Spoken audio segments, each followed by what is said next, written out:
Aujourd'hui, pourquoi Sonko fait peur? C'est parce que Sonko n'est pas un élément du système. Alors que depuis 1960, c'était une compétition au sein du même camp, le camp du système. léegi nag bi ñu ñëwee ci Sonko li tënk système bi tënk ko parce que fekkewul amul benn complexe bu muy am envers la France moom amul dara lu ko tënk sur le plan politique boo xam ne dafa tënk Ablaye Wade dafa tënk Macky Sall dafa tënk Senghor donc dafa tënk Abdou Diouf donc loolu moo tax ñoom ñu ragal ko ñoom waa France xam nga ni Sonko opposant bi gën a metti c'est pas Macky Sall le vrai opposant de Ousmane Sonko c'est la France c'est la France qui a peur de Ousmane Sonko parce que discours bi muy tenir wax leen ni c'est des contrats yoo xam ne léonien yoo xam ne man bu mu ñëwee dama koy tegaat ci table ji ñu def du 50-50 dootu nga ñu am contrat boo xam ne dañuy jël lu bari jox France ñu jox ñu tibb suñu pétrole di tibb suñu gaz di tibb suñu zircon mu ne moom su ñëwee loolu la fiy jëlee léegi nag discours boobu wax ne aujourd'hui néew ma man dama contre France mais il a un discours souverainiste c'est-à-dire que discours souverainiste boobu nga xam ne moom la yore te kenn ci ñoom nag li ma lay wax ñëmu ko wax actuellement même cette opposition là bi bëgg a nekk une opposition dans l'opposition doo leen dégg mukk moo tax nit ñi leen tuumaal lu ne parce que discours souverainiste bi ñëmuñ ko téye kenn ñëmu cee taxaw ni dama fiy jële le fait que ñu ni note ci suñuy entreprise jël li ëpp doole suñu réew jox ko France jox ko suñu courant jox ko suñu ndox jox ko lépp li nga xam moo ëpp doole ci réew mi jox ko suñu même suñu téléphonie moom moo ko yore alors que ñun on a des experts dans tous les domaines aujourd'hui loolu nag moo tax Ousmane Sonko fait peur au camp bi fi nekkal France muy Macky Sall ak ñi mu àndal ñooñu dañ ko ragal France nag aujourd'hui bu ngeen xoolee actuellement sénégalais yu bëri depuis démb ñu ngi dawal ay rumeurs di tiit naan aujourd'hui la France commence à être plus agressif envers Sonko parce que dañu bëgg a may fit Macky Sall mu dem dans le sens de l'arrêter mais gis nga bis bu ñu ko defee sànq am na ko fi wax nañ ko essayer xool gis nga les Sénégalais vont former un bouclier autour de Sonko man maa la wax lii gis nga fi noonu gis nga taal bu yàlla taal sot ci matt mu jëri sànni ci matt mu jëri moo gën di ko jëm le vrai débat mooy ils ont peur de Ousmane Sonko parce que il incarne la rupture il incarne le changement il incarne un état souverain boo xam si bis bu ko yoree du ni France dem leen de France dégage déedéet mais day ñëw ni France nañ waxtaanaat ba lépp li nga xam ne ñun seq nañ ko ci coopération ci économie ci politique ci lépp lu mu mën doon ci justice ak lu mu mënti doon ak ni nga xam moom la réew mi di doxee yéen ak ñun ñu traité d'égal à égal même bu fekkee yéen nañu ëpp discours boobu moo tax France bëgg a dooleel Macky Sall pour ñu faagaagal ko moo tax may wax sénégalais yi ni léegi waaw foofu nga ñëw si Mamadou Dia rëccoon na leen mais bu leen Ousmane Sonko rëccee dañ ko rëccu mais bis bu leen rëccee dañ ko rëccu léegi nag maintenant pour ñëw ci laaj bi procureur lu mu def le procureur de la République dafa ñëw def conférence de presse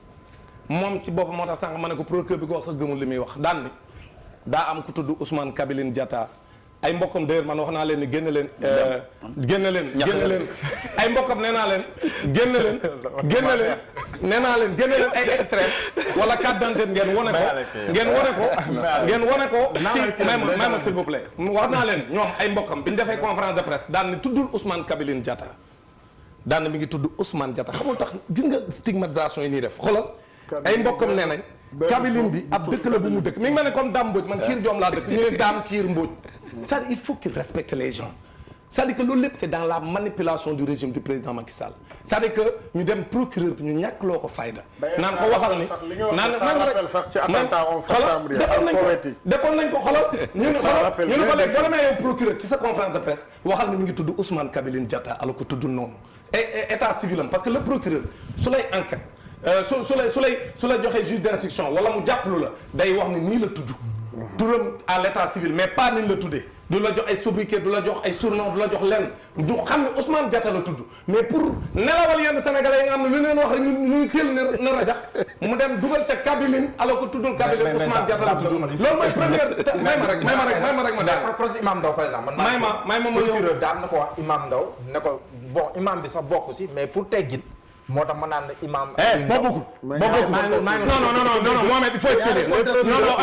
ñaari contexte yi bokkuñu non moo ko tay day ruume li may def non Mohamed s'il vous plaît yaa ngi bëgg a yàq débat il faut qu'on se respecte non may ma rek non mais le procureur n'a jamais dit Karim Meïssa Wade day wax turam normal bi nekk état non li may wax ni Mohamed non s'il vous plaît il faut ñu respecter aussi yaa may dégg il faut ñu respectante dama ni le procureur de la République a été instrumentalisé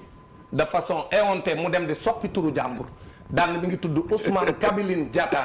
alors que tuddul noonu mi ngi tudd Ousmane Diatta loolu c'est une forme de stigmatisation et de propagande et de diabolisation d'une personne pour bu Kabiline bi gën a rëy ci ñoom pour ñu ne kii ku garaaw la ku dangereux parce que ci biir conférence de presse mi ngi ko présenté comme quelqu'un de dangereux non loolu ci dugg le village est dangereux loolu doon jëm non c'est pour mu sonner Casamance pour mu sonner yow tu n'as rien compris non c'est ne la li ci bëgg mooy pour mu sonner Casamance su sonner Ousmane Diatta rek mënul renvoyer à une localité de la Casamance mais du bëggoon beneen ba mu déparé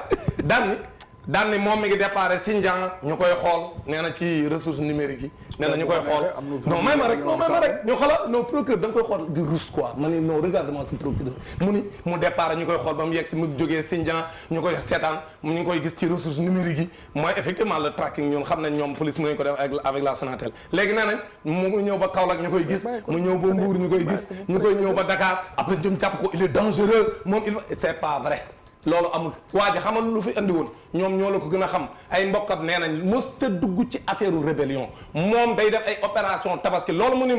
dafa joxe ñaari argument ne ay dàll la doon jënd ak ay xar lay jënd du loolu mu dem di ànd ak ki mu àndal di ko gunge fii ci wetu siège APR bii ci Dakar Dem Dikk ñu jàpp ko ba noppi fekk moom daa ànd ak koo xam ne doon jëli bus gis nga il faut ñu respecter Sénégalais yi dama ne la ces histoires de rebelles di ko coller à une région la ñu war a arrêter bëgg koo coller une région di stigmatiser une région képp kuy nitu dëgg da nga leen a war a wax nañ arrêter loolu c'est la deuxième chose également avec la force spéciale bi nga xam ne temps yi maa ngi gis une certaine presse chaque jour am na sax benn journal le journal L'Obs chaque jour daañu ko titré man kenn ki dama ko xam parce que ñoo jàngandoo Ousmane Seck. mooy l'inspecteur des impôts. non waxuma ko xawma ko mais damaa xam ki nga xam ne ñoom la ñuy jéem a présenter comme le cerveau. En tout cas l'un des cerveaux muy Ousmane Seck kooku ñoo jàngandoo fowandoo seen kër ak sama kër benn 100 mètres la ak Géoul. C'est vrai que c'est un frère à Akhenaton bi nga xam moom dañ ko ragal moom it parce que dafa nekk France def ay live mun nga ko jiñ lu ne. mais ñoo bokk papa Baye Ibra Seck mooy seen baay mère Kébé mooy seen yaay dama leen xam ñoo bokk kër ñoo dend koñ. papa moo daaneel grande mosquée bu Géoul Ibra Seck ma nga ca dëgg tey yal na ko yàlla xaare àjjana moo daaneel grande mosquée bu Géoul. def fa mosquée bu rëy bu mucc ayib bu moderne boo xam ne El Hadj Abdou moom moo ñëwoon inauguré si ko à l'époque donc moom Ousseynou Seck moo nekk en France def ay live Akhenaton moom Ousmane Seck mi ñoom ñaar ñoo bokk bàyyi xam nga liy dëgg ñoom dañoo bëgg a jaxase ni Ousmane moi je le connais c'est pas quelqu'un de violent c'est quelqu'un de courageux qui a des principes mais il n'est pas un rebelle c'est vrai que baayam am na kër Ibra Seck am na kër Ziguinchor mais il n'est pas un rebelle te ñoom ñoo gën a xam waa Ngumba yi may seetaan waa Géewu xam nañ du rebelle il n'est pas un rebelle il n'est pas un homme dangereux li ñu wax noonu yëpp ay tappale la pour di jéem a justifier affaire mais foofu daanu nañ te loolu je l'ai dit ñëpp ñu nga am ay mbokkam lañ man sërëb bi ma seetee bërki démb parce que dama amoon dëj dem Ngumba mu seet si man daa mboj mais qu'est-ce qui se passe pourquoi ñu bëgg a wax ne Ousmane rebelle la ba ko terroriste la di ko taqal ay affaires yoo xam mu ne maa ne ko Ousmane liñ koy taqal yëpp ay montage nguur gi fi nekk la aujourd'hui li ñuy nas yëpp c'est pour aller vers la direction de Ousmane Sonko moom rek la ñu ragal te gis nga képp kuy nitu dëgg da nga leen di wax seen affaire rébellion yii ñuy jéem a jaare nañ arrêté fii Sénégal mun ñu fee taxé kenn de rebelle ñi nekk rebelle d'ailleurs la koy woon waa